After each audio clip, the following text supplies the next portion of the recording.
Welcome to Evolution of Self with me, Britannia.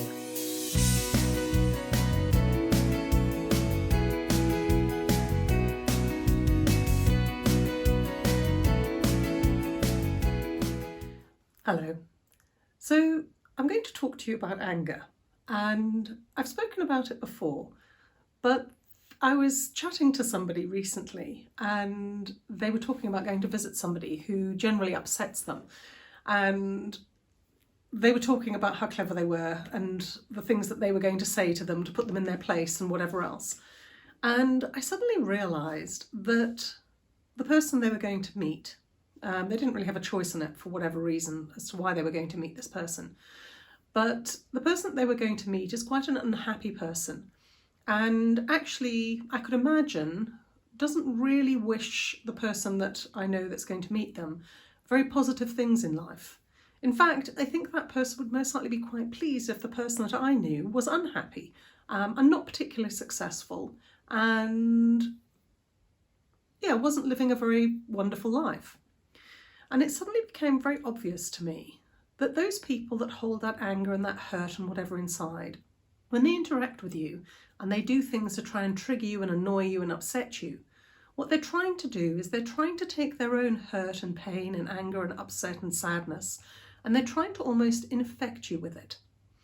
Now, you will never be able to do anything about their pain, and clever answers and getting them to see that it isn't you and defending yourself and all the other strategies that we normally get triggered into are never going to work.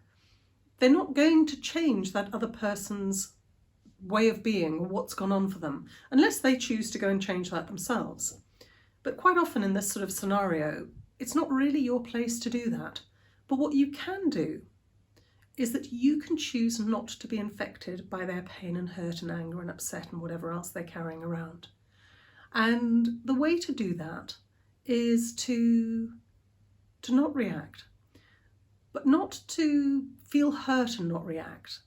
It's to really see the other person's pain and anger and hurt, to understand that it isn't yours, to understand that whenever they try and trigger you or poke you or bait you, that it isn't about you at all. And actually sometimes just laughing, not in a nasty kind of pointed way, but just almost laughing and letting it roll off your off your shoulders, not letting it touch you, is sometimes the best way to handle something like that. And not to allow yourself to get dragged into a big discussion about things to prove them wrong and you right. Because as soon as you do that, again, they've infected you with whatever's going on inside of them, and they end up causing you hurt and pain and frustration.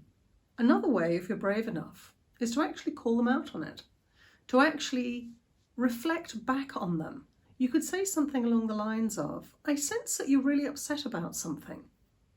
Is it something I can help you with? So instead of allowing their pain to hurt you, you can go and become really curious about their pain. And almost by calling it out and seeing it, you neutralise it. You certainly neutralise their ability to wield it against you and to try and hurt you with their pain. It's like a game that we pretend that we don't know what's going on, but everyone can see what's going on. But as long as you stay in the pretense of something, as long as you keep up the charade, then they can behave however they want.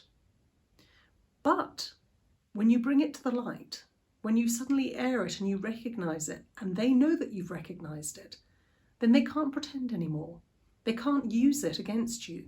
You are no longer part of that play and part of that scenario. You've broken free. So those are a couple of ways that you can use to sort of, I suppose, break somebody's hold on you in regards to their anger, their hurt, their upset, or whatever it is that they're trying to draw you into and infect you with. As usual, there's loads of links in the show notes below, and if you're listening to this on social media, then in the comments below you'll find links as well. But there's also links to my website, links to my social media should you want to connect with me or have anything to ask me, and links to a couple of other courses that I share as well. Have a stunning week. So much love from me to you. Bye-bye.